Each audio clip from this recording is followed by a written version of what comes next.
Christmas is here, thanks to Fun Kids Christmas. The best Christmas songs are now playing, along with pantomime episodes, Christmas cracker jokes, and messages from Santa himself. It's the only Christmas radio station just for kids. Download the free Fun Kids app right now to listen, or ask your smart speaker to play Fun Kids Christmas.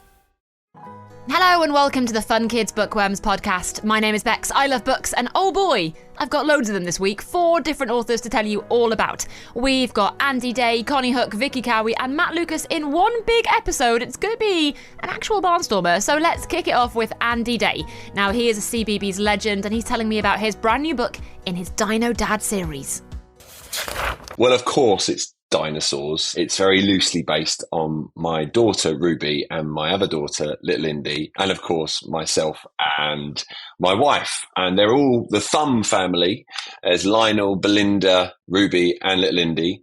And they are dinosaur obsessed. Dad owns a museum, Thumb's Prehistoric Museum of Wonder, in a local seaside town, maybe on the Jurassic Coast.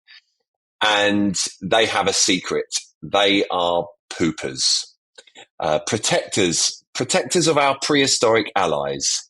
That's the acronym for pooper. And they have a secret, which in the first book, Ruby and Little Indy don't know about. They stumble across it. And basically, there's a magic ammonite shell. And when you roar into it 3 times, you get whooshed to an island called Dinotropolis, where you become, or they become, dinosaurs too, much like their own statures, their own characters in every day. So, for example, Dino Dad becomes a long-necked sauropod, an Argentinosaurus, because he's very, very tall. Ruby becomes a Troodon, very smart dinosaur, known for being very smart and very fast. And Little Indy is a Compsognathus, or a Compy. And Belinda, in the sort of coming books, becomes a Myosaurus, which is a very motherly dinosaur. And so it's sort of educational. There's lots of updated science facts and that weave into the story. And there's an adventure in the first one where Little Indy accidentally stumbles across the ammonite shell, and she's only 1.5. They're playing hide and seek, her and Ruby, and this is very important to the story, she can only roar because she's got a roaring nursery rhyme toy, and she copies that, and she can't speak at that age. So she just roars, and she accidentally roars 3 times into the ammonite shell and gets whooshed to the island. And then an adventure happens where Ruby, who has just been told about this as well, and Dino Dad go and save her and stop her from causing lots of chaos on the island.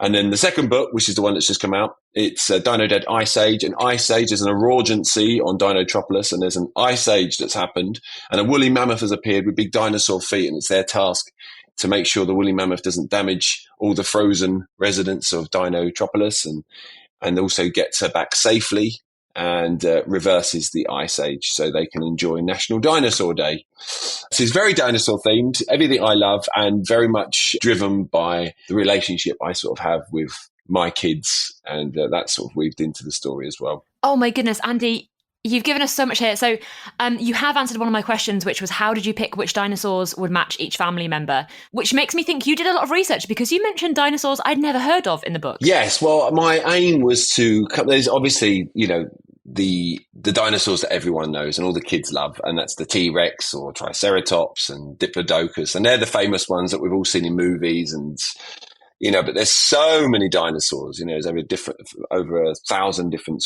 types of dinosaurs. So I wanted to introduce lots of different dinosaurs that kids maybe hadn't heard of, or maybe had heard of only a few times. And Troodon was definitely one of them. And tried to pick dinosaurs that were sort of established to be either the fastest or the slowest or the smartest. And so Ruby is one of the smartest dinosaurs on the island, which they're very excited about. On Dinotropolis, there's not many Troodons on that island, and they obviously, the poopers have been around for a while. In the Thumb family, the backstory of it is, and this is another fact as well, William Buckland Thumb, based on a true paleontologist called William Buckland, who actually named the first dinosaur.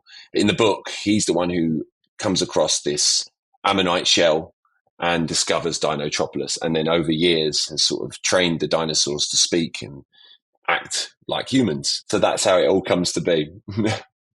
So it's a bizarre little story. It's so much fun. It's such a fun story. I really loved reading it. I also loved. You must have had so much fun thinking of poopers. You must have enjoyed that. Yeah, well, I stumbled across that actually because what was it? My editor said, "Oh, we need something here in one of the chapters, and we need something to." I can't remember exactly what she said, but I was like, "Okay, let's have a think about it." So I sort of stumbled across it, and I thought, "Pooper, poopers are great." It's an acronym for them being the protectors of the island, but also it's just a fun word. Who doesn't like the word pooper? Who doesn't like the word poop? You can't go wrong. Works. It works. A bit of toilet humour, but we love it. So I guess you must have been always interested in dinosaurs, but was there stuff that you learned for this book that you didn't know before?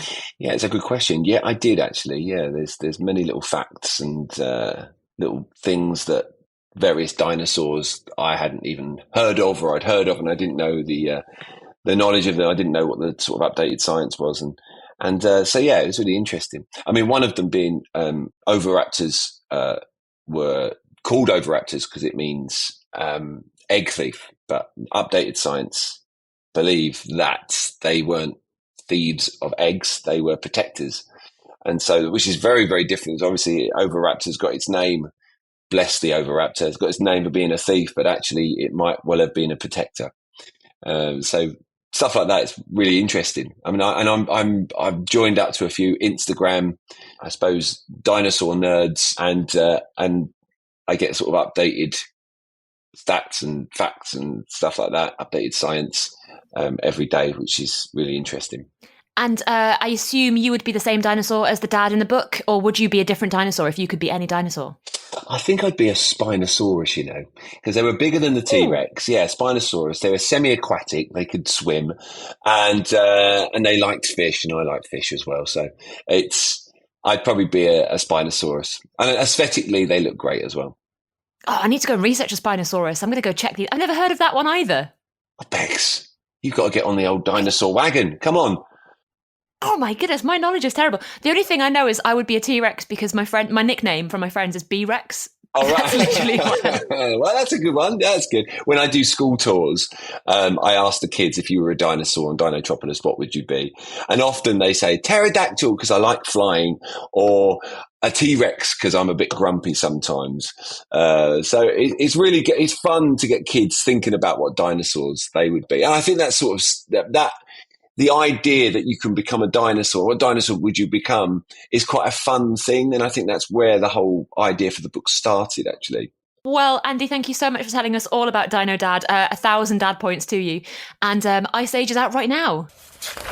Big thank you to Andy Day. Next up in the Fun Kids Bookworms pod, we have got another CBBC superstar. Konnie Huq, ex-Blue Peter presenter Konnie, is telling me about her groundbreaking free ebook. It's called Children for Change, and it is basically a way that kids can make a difference and help planet Earth. So let's find out more.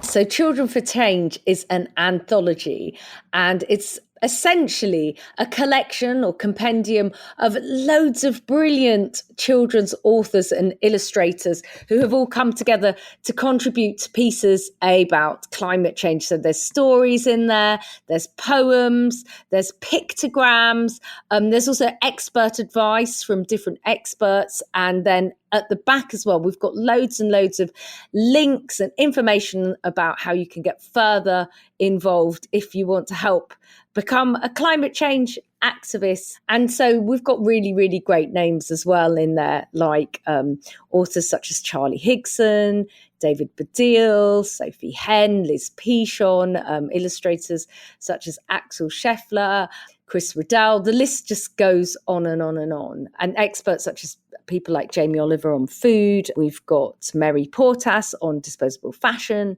Chris Packham. It's a jam-packed anthology, and there's even 10 contributions from young writers who won a competition in the week junior. So it's really, really fun.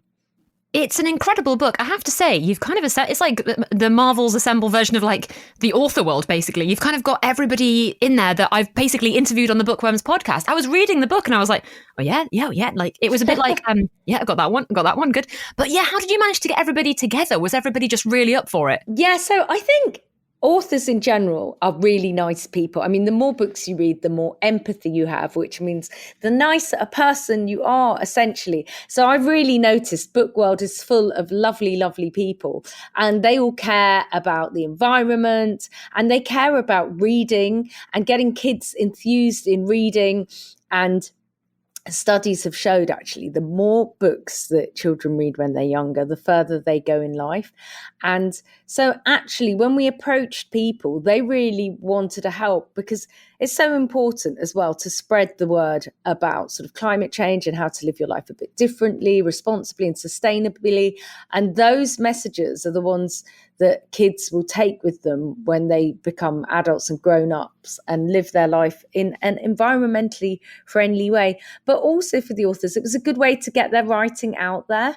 So, you know, it's often hard to know which books are the ones for you. And some children, you know, might think they're not into reading and they've never found the author that's quite right for them. So what's brilliant is this compendium brings together lots and lots of different writers and illustrators. So you might be able to read something from someone you've never read from before and then think, oh yeah, I really like their stuff. And so it can open worlds in terms of reading and reading further, as well as, you know, living environmentally and responsibly. If you're somebody who's a bit of a reluctant reader, like you said, this is the thing for you, because you don't have to read it from beginning to end. You can kind of flick through it. And there's just always something there to look at, right? Yeah, you can just start right in the middle if you want. You can just dip in and out, pick it up, put it down. And, you know, because they're all sort of short contributions, if you've just got, oh, you know, I've got 5 minutes before I'm going to my after school club or whatever, it's a really good one to just have a little bite-sized dip into the world of reading without feeling like, oh, you have to get through a whole chapter of a big book. And you've also got like little actions that we can do that go alongside some of the stories, or sometimes at the beginning of chapters, like Jamie Oliver tells you a bit about some food tips, for example. That must be quite cool as well, to be able to actually put things out in the world physically. Yes, put them into practice. Totally. Because we tried to make the book a book such that it would impact children. Because obviously there's lots and lots that can be done when it comes to climate change. But some things are the responsibility of government or big businesses or big institutions, or even grown-ups who, you know, might control the finances and spending of a household. But there's loads that kids can do and that we can do at a small sort of domestic level, essentially. So there's things that you can literally do in the local park, or there might be different habits that you can adopt at home, just small things. And the other thing is, climate change is such a big topic. Often it's hard for people to join the dots. So people might think, yeah, but what have the polar ice caps got to do with walking to school? And what's that got to do with sustainable palm oil? And, you know, you might not understand where less plastic fits into all that, or what carbon footprint means. And so we've tried to make this a sort of one-stop shop. So there is like a diagram that I did which pulls it all together. So the four main things are, you know, saving our seas, because seas provide lots of oxygen for us. The seas are really, really important for our atmosphere and breathing. Then saving our land, because greenery also does that. And also land captures carbon. We want the carbon to stay in the ground captured, not be in the air, where it's, you know, not good for us or the planet. And then it's to do with spreading the word, letting everyone know about sort of how important it is to take climate change importantly. And then the other thing is to live responsibly and sustainably as human beings, really. Anything we are taking out of the earth carbon-wise, we should be putting it back in as well, essentially. So it's really, really important to make sure that you recycle, you don't waste, things aren't just disposable and fast, and also just using natural products. You know, something like wood will rot and break down if it's buried in planet Earth. If we try and dispose of it, something like metal can rust, but something like plastic, which is man-made, or nylon, it takes years and years to break down, and getting rid of it, you know, burning these things releases carbon gases into our atmosphere. And, you know, that is carbon that was once captured in the Earth's core, beneath the surface at any rate. And now that's in our atmosphere, and we don't want people breathing that stuff. Yeah, the book makes it really accessible. And like you say, it helps to join the dots between your actions and bigger consequences. Is this something that you've been really passionate about for a while then? So I've always sort of lived my life in quite a sustainable, responsible way. My parents came from Bangladesh, which is quite a relatively poor country. So it's always sort of been part of my ethos, even growing up, not to waste things, to value things and not treat items as disposable. And obviously, the longer you use and value something, even if it is plastic, if you're using it over a whole lifetime, then that's fine. It's the fact that we live such disposable lifestyles now, where we just buy one thing, then throw it away 2 seconds later, and then buy a new thing and a new thing and a new thing. And, and obviously if those things are synthetic and man-made, that's even worse, because disposing of them, as I just touched upon before, is a difficult process because we don't want to increase carbon gas in our atmosphere. So, every little action we take has an impact. And so for me, even if there wasn't a climate crisis, it would be important to live in a responsible, non-wasteful way anyway, because nobody likes people that are too self-indulgent, that are wasteful, that are frivolous, that are greedy, that are self-indulgent. It's good to actually, live a more sort of discreet lifestyle. And then, if you're excessively rich or whatever, why not, instead of spending that money on yourself, spend it on charity? It's such a good motto and such a good way to live, I think, as well. And the book itself even follows that ethos, because it's not actually physically out in the world. It is just an ebook, right? Absolutely right. So the brilliant thing about this book is there's no paper wastage, chopping down trees to make the actual books in a physical fashion. There's no transportation costs, burning carbon footprint to get it into the shops. You don't have to drive to the shop to even get it. It's essentially an ebook, which means that you can just download it. And what's even better, which fits in with this ethos as well, is that you essentially can get this book for absolutely free. So if you don't, so some children don't even have books because, books can be pretty expensive. If you can just get access to a computer or the internet, then essentially you can get your hands on this book. So it really is brilliant. It's a brilliant resource that's free for all to download. Schools, teachers, educators, but also kids, essentially, get on the internet, get permission from your grown-ups to download this totally free ebook, and you'll have all those authors at your fingertips. Absolutely. Look up for Children for Change. Konnie, thank you so much for telling us all about it. Yeah, and can I quickly just tell you the link you can go to? Yes, please. It's pop-up.org.uk/Children for Change. Or you can just go to the Pop-Up Pathways website and it will direct you to Children for Change. And it is a brilliant ebook. Thank you so much. Christmas is here, thanks to Fun Kids Christmas. The best Christmas songs are now playing, along with pantomime episodes, Christmas cracker jokes, and messages from Santa himself. It's the only Christmas radio station just for kids. Download the free Fun Kids app right now to listen, or ask your smart speaker to play Fun Kids Christmas. All right, then next up in today's Epic Bookworms podcast, we've got Vicky Cowie. Now, Vicky has a beautiful new book out called Tales from Muggleswick Wood. Lots of rhyming stories and all illustrated by the incredible Charlie Mackesy. So let's find out more.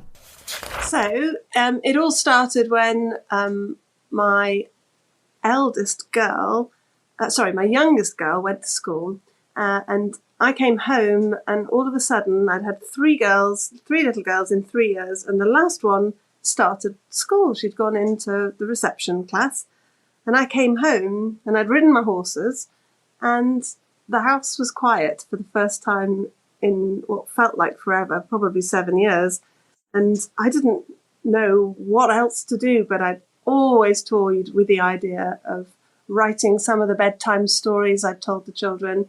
And one day I just sat down and started writing. And these stories are told by Granny in the book, aren't they, to her grandchildren? Yes, in the treasury of Tales of Muggleswick Wood, they are told by Granny, who's visiting the grandchildren. And there's 5 grandchildren, and they all live around the village of Muggleswick in various different spots. she's bringing everybody together, and it's quite sentimental in that aspect. They are beautiful stories. Can you talk us through a few of them, the few of the stories that Granny tells her kids? Well, yeah, so we start off at the beginning of the book by talking about the magic of Muggleswick Wood, which sort of brings you into the sense of Granny telling the stories, and we move on through the cousins, all of different ages. So then again, the books can be slightly varying on the age as well. So then we go to the biggest blooming beetle, which was based on my nephew, Albie. And it's a real life story that I turned into a story just because it was fun. And then we go back to a bit of mythology, British mythology, in The Secret of Snittington Hall, which is all about a brownie. Like you and I would know the Girl Guides and the Brownies. This is about a brownie, but what most people don't know is that if you scorn a brownie, it turns into a boggart. So I loved that when I researched it, and so wrote a book about that. And then we come to the final two, which is Melvin the Mole, who is very, very naughty, and the poor old Major is trying everything to get rid of this mole in his garden, which will surely have some resonance from some people. And then we end up again with British mythology, actually Scottish mythology. It's Kevin the Kelpie, and that's all about a Kelpie who's meant to be a horse that lures children. In Scottish mythology, he lures the children onto their back and they get stuck and they can't get off him. And then he tries to drown them, but my story is not like that at all. It's much nicer. I was going to say, yours is a little bit different to that one. And all such beautiful stories as well. And yet, it's all quite magical. It must have been quite fun to write about these magical creatures. Why did you pick those ones in particular? I think because I've got horses, I ride horses, I live in the country, it's anything that you're inspired by everything that happens around you. So for me, it's the countryside, my animals, my children, my family. So that's what these books culminate in, this sort of how magic it can be when everything's going according to plan, that is. Well, the countryside is a wonderful place to live, and I couldn't be anywhere else. I was going to ask about the countryside influence because there is a brilliant and beautiful map at the beginning and the end of the book. And it does remind me of how, because I live in the countryside, it makes me remember how lovely the countryside is to be in and just have a wander around. And the things you might find are quite incredible. Yeah, the map was an interesting one because we had to have a mixture of what was actually real, but actually genuine to Muggleswick Wood, which is a real place. And Muggleswick is a real village. So we had we tried to sort of mix the two together. So there are real places, real bridges.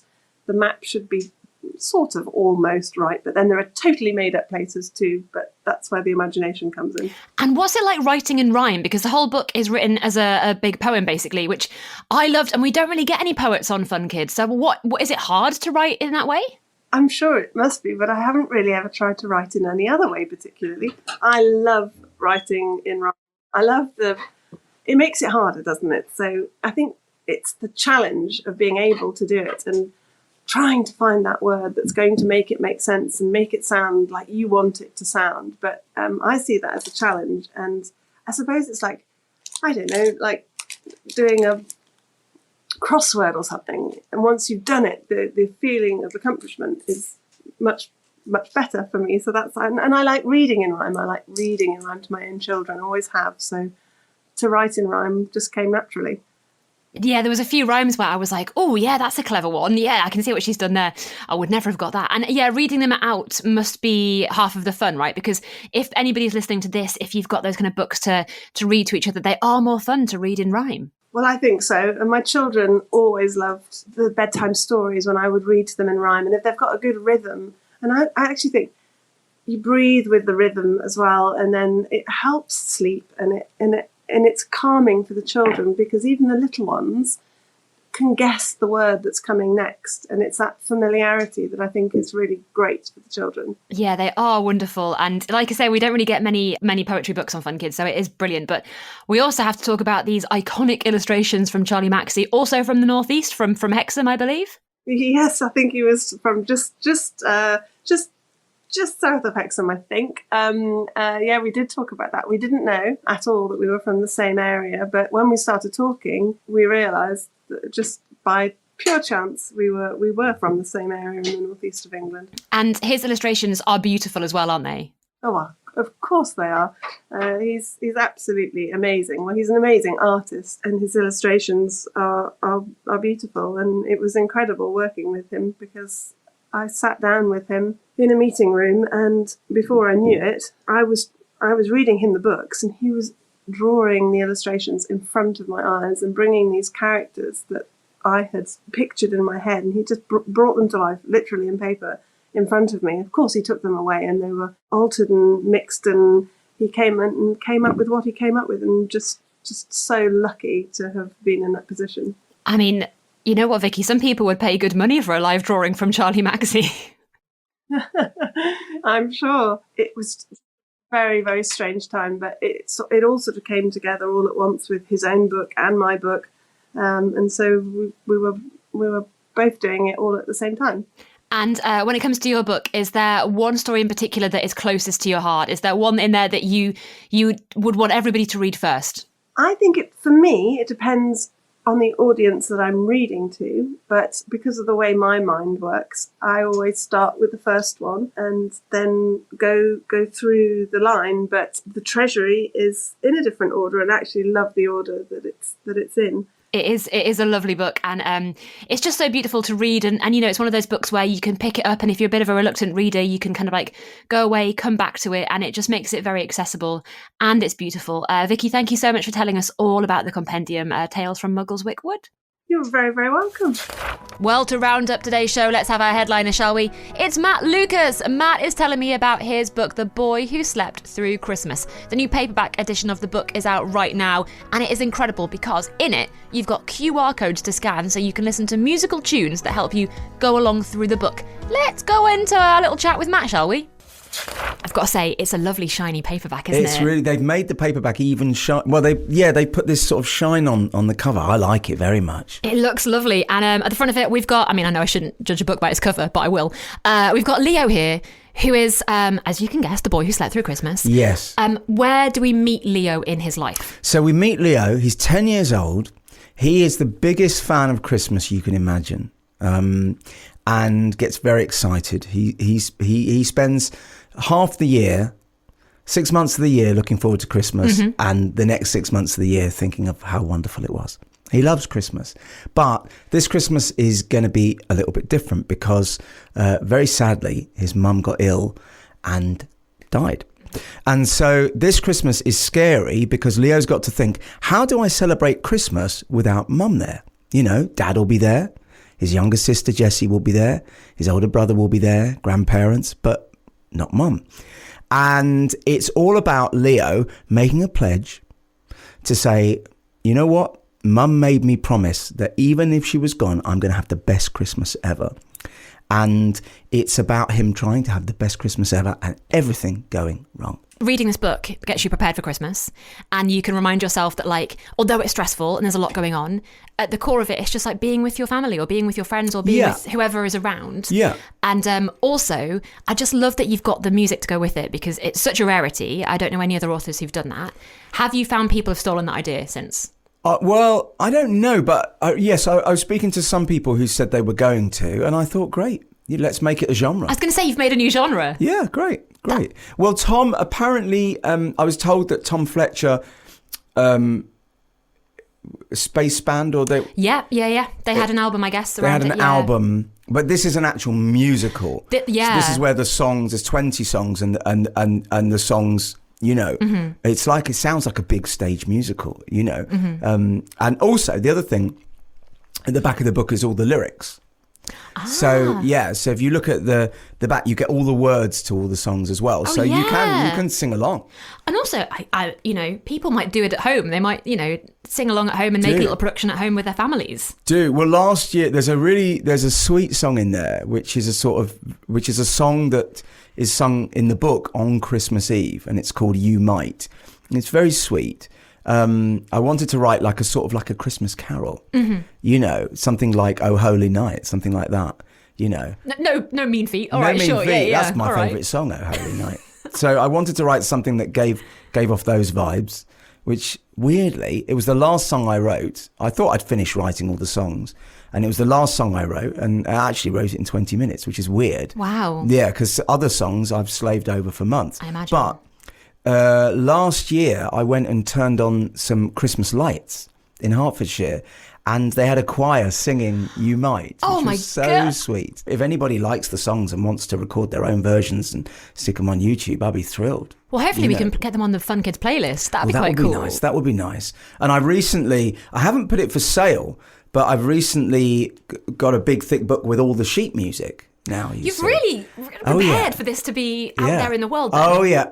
I'm absolutely.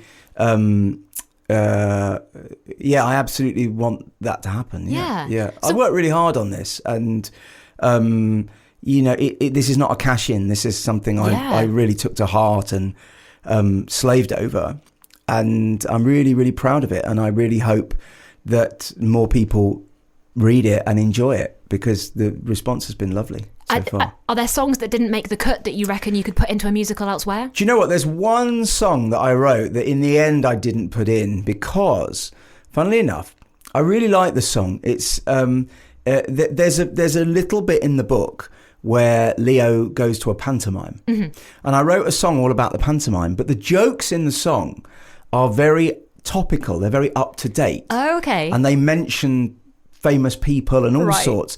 And I thought, if I put that in the book now and somebody reads the book in 10 years' time, they might not know who everybody is in the book. It could date it, and all the jokes. So I thought, for this, I'm not going to put it in the book. But if we do it on stage, because that's live, then maybe I would put that song into the stage production. Like I said, it's just such a beautiful story, and it's funny. Thank you. And it references, you've got your favourite things like football and baking and stuff like that as well. So it's funny. So as I said, it's a book where Leo has lost his mum, because a lot of people, they'll be thinking, I love Christmas, but I'm a bit nervous this Christmas because a parent's gone, or a sibling, or a grandparent, a teacher, a pet, an aunt, an uncle, a friend, somebody in their life won't be there this Christmas and won't be there anymore.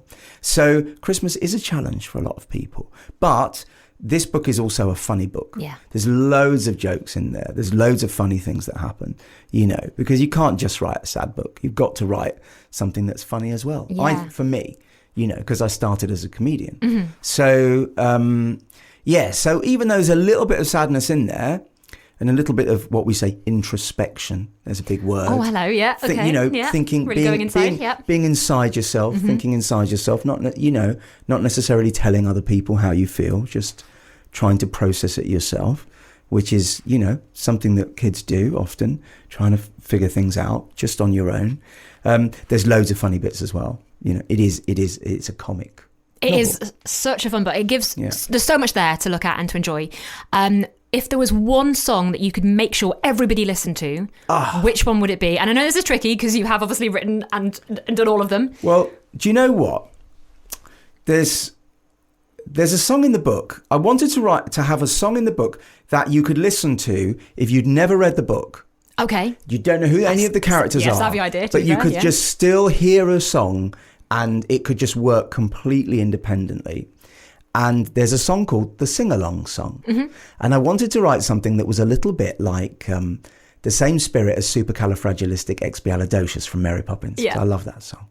I wanted to write a song that was a bit of a tongue twister. There was a challenge to sing that children could enjoy singing. So there is a song in there called the Sing-Along Song. And literally, you could sing the Sing-Along Song with your friends. You could do it at a party. If you were at Butlins or any kind of holiday camp, they could sing it there. It just is a song that doesn't need the novel. It just is a fun song sung by a group of people.